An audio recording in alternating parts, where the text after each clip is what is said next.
حضرت شیخ بایزید رحمۃ اللہ تعالیٰ علیہ لکھا ہے کہ حضرت نے اپنے مریدوں کے ساتھ نماز پڑھنے جا رہے تھے تو گلی تنگ تھی تو اس جانب سے کتا بھی آ گیا. تو ظاہر اگر تلقین آئی غیب سے کوئی دل میں خیال تو آیا ہوگا نا, تو حضرت نے اپنے کپڑوں کو بڑا سمیٹا اور سائڈ پہ ہو گئے کہ کتا گزر جائے کہیں میرے کپڑوں سے لگ ہی نہ جائے یہ. تو پھر یہ تلقین آئی غیب سے, وہ جو کتا ہے نا وہ بول اٹھا, عرض کرتا ہے بایزید کیوں مجھ سے اتنی نفرت کر رہے ہو؟ آپ نے فرمایا تو نجس ہے, میں نماز پڑھنے جا رہا ہوں, میرے کپڑے خراب کر دے گا, میں تو اس لیے پیچھے ہٹا ہوں. تو کتا آگے سے کہتا ہے حضرت اگر میں گیلا ہوں تو پھر نجس ہوں, پھر ناپاک ہوں, اگر خشک ہوں تو پھر تو میں ناپاک ہی نہیں, اگر آپ کے کپڑوں سے لگ بھی گیا تو کچھ نہیں ہوگا, اگر گیلا ہوں تو لگ گیا تو پھر آپ کے کپڑے ناپاک کروں گا. لیکن پھر بھی میری ناپاکی ایسی ناپاکی ہے کہ 3 بار کا جو پانی ہے وہ اس ناپاکی کو دور کر دے گا. اگر آپ کے کپڑوں سے لگ گیا نا 3 بار, اگر آپ اپنے کپڑوں کو پانی سے دھوئیں گے تو کپڑے پاک ہو جائیں گے. لیکن بایزید کبھی تو نے اپنی ناپاکی پہ غور کیا؟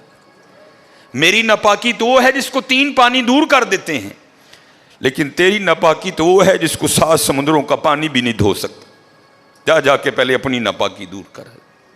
ہاں حضرت یہ اندر کی ناپاکی. اور کیونکہ بات ان سب بابوں کی ایک ہوتی ہے, انداز جدا ہوتے ہیں, تو پھر یہی بات حضور بلے شاہ رحمۃ اللہ تعالیٰ نے کس طرح لکھی. آپ فرماتے ہیں پھلاں دا تو عطر بنا, پھلاں دا تو عطر بنا, عطر دا پھر تو کڈ دریا, دریا وچ پھر تو ڈبکیاں لا. ذرا بات کی گہرائی تک جانا. حالا عطر کیا ہے؟ تھوڑا سا شیشی پہ لے کے اپنی ہتھیلی پہ لگایا, اس طرح کر کے جسم پہ لگا دیا, جہاں سے گزرو گے وہاں سے بھی پتہ چلے گا اس بندے نے عطر لگایا ہے. اگر تھوڑی امپورٹڈ شیشی ہے تھوڑا سا خود پہ سپرے کر لو, جہاں سے گزرو گے وہاں سے بھی پتہ چلے گا کہ اس نے عطر لگایا. عطر تو اتنا سا بھی ہو تو وہ بو کو دور کر دیتا ہے, ختم کر دیتا ہے وہ. لیکن کتنا گہرا مصرع ہے, پھلاں دا تو عطر بنا, عطر دا پھر تو کڈ دریا. تھوڑا سا لگانا نہیں, پھلاں دا تو عطر بنا, عطر دا پھر تو کڈ دریا, دریا وچ پھر تو ڈبکیاں لا, پھر بھی تیری بو نہیں مکنی, پہلوں اپنی میں مکا. پہلوں اپنی میں مکا. انہوں نے تو بنایا تھا فقیر, چل تو آج تو بس ساڈا فقیر لے, لیکن یہ میں اس نے پھر موقع ضائع کر دیا. میں حضرت پھلاں دا تو عطر بنا, عطر دا پھر تو کڈ دریا, دریا وچ پھر تو ڈبکیاں لا, پھر بھی تیری بو نہیں مکنی, پہلوں اپنی میں مکا. اور جس نے مکا لی حضرت اس کا کام بن گیا. وہ تو ہے ہی کریم. ہاں, اور کتنے کریم ہیں میں آپ کو بتا نہیں سکتا حضرت. یہ ہفتے کی رات تھی, جو پچھلا ہفتہ گزر گیا ہے نا, جس طرح کل ہفتہ آئے گا, یہ بھٹر میں پروگرام تھا. تو پروگرام پہ گئے, وہاں سے مجھے آتے آتے نا تقریباً 12 بج گئے. جب میں گھر آیا نا تو چھوٹا بیٹا میرا, سب سے چھوٹا ابراہیم, بڑا رو رہا تھا. تو ماں اس کو چپ کرانے کے لیے نا وہ ٹہل رہی تھی, اس کمرے سے اس کمرہ, اس کمرے سے اس کمرہ. تو وہ کہتی ہے کہ شاہ کے بعد کی اس کی طبیعت خراب ہے, مسلسل رو رہا ہے. میں نے بڑا چپ کرایا, نہیں کر رہا. تو اس طرح کریں, اس کو کسی ہاسپٹل لے چلتے ہیں. میں نے کہا چلو. ہم الخدمت لے گئے, اور ڈاکٹر نے چیک کیا, اس نے کہا بچے کا گلا خراب ہے, اور جب بھی بچوں کا گلا خراب ہوتا ہے نا ساتھ پھر ان کے کان میں بھی درد ہوتی ہے, اس کے کان میں درد ہے اس لیے رو رہا ہے. اس نے وہ دوائی وغیرہ انجیکشن وغیرہ لگائے, اس کے کان میں ڈراپس بھی ڈالے. لیکن میں نے کہا نہیں, میں آدھا گھنٹہ ویٹ کروں گا, بچے کی جب طبیعت سنبھلے گی نا میں پھر ہی گھر لے کے جاؤں گا. ہم وہاں بیٹھ گئے. خیر بچے کی طبیعت سنبھل گئی, ہم لے کے نا گھر آ گئے.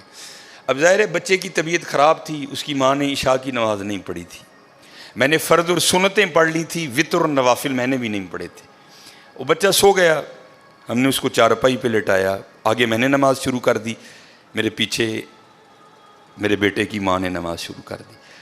اب میری وطروں کی نا دوسری رکعت تھی, ظاہر ہے ماں بھی یہاں ہی ہوگی, وہ فرض پڑھ رہی تھی، میں وطر پڑھ رہا تھا، یا اس کی تیسری رکعت ہوگی یا اس کی بھی دوسری ہوگی یا چوتھی ہوگی.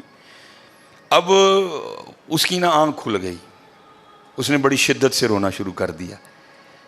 تو ہر مسئلے کی روح سے آپ نماز توڑ سکتے ہیں، کیونکہ وہ چارپائی سے بس گرنے ہی والا تھا. دودھ ابل رہا ہے، بی بی نماز پڑھ رہی ہے، نماز توڑ کے دودھ بچائے. کوئی کنویں میں گر رہا ہے، نماز توڑ کے اس کو بچاؤ. پہلے توڑ سکتے تھے، لیکن میں نے کہا نہیں، میں نہیں توڑنی. کوئی وقت تھا نا حضرت، محبت تو تھی اولاد کی لیکن دل تھوڑا سخت. لیکن ادھر کیا تھا؟ ادھر ماں تھی حضرت. اس نے کیا کیا؟ اس نے نماز توڑ کے نا بچے کو جا کے چارپائی سے اٹھا کے سینے سے لگا لیا. اب میں نے وطروں کی تیسری رکعت پڑھی تو میں مصلی پہ بیٹھ کے نا میں رو پڑا. ہائے، نبی علیہ السلام نے کیا فرمایا کہ اللہ جل شانہ بندے سے 70 ماؤں سے بڑھ کے پیار کرتا ہے. یار اگر ایک ماں کی محبت یہ ہے تو پھر اس کی محبت کیا ہوگی؟ اگر ایک ماں کی محبت یہ ہے کہ اس نے نماز توڑ کے بچے کو سینے سے لگا لیا، تو پھر تصور کرو حضرت، جو 70 ماؤں سے بڑھ کے پیار کرتا ہے اس کی محبت کیا ہوگی؟ لیکن بات پھر وہی ہے حضرت، ہم تو مائل با کرم ہیں، لیکن کیا ہم تو مائل با کرم ہیں، لیکن آگے سے کیا؟ جب یہ وہ بچہ تھا نا، میں نہیں تھی حضرت اس میں. وہ تو پوری شدت سے رو رہا تھا، مجھے بٹھاؤ، مجھے اٹھاؤ، مجھے بچاؤ، مجھے بچاؤ. شدت تھی نا حضرت، اس شدت نے ماں کو مجبور کر دیا کہ اس نے نماز توڑ کے بچے کو اٹھایا. یہاں بھی جب شدت آتی ہے نا حضرت، تو پھر دریائے رحمت ایسا جوش میں آتا ہے کہ بگڑی بن جاتی ہے. لیکن پھر کیا ہے؟ ہم تو مائل با کرم ہیں، کوئی سائل ہی نہیں.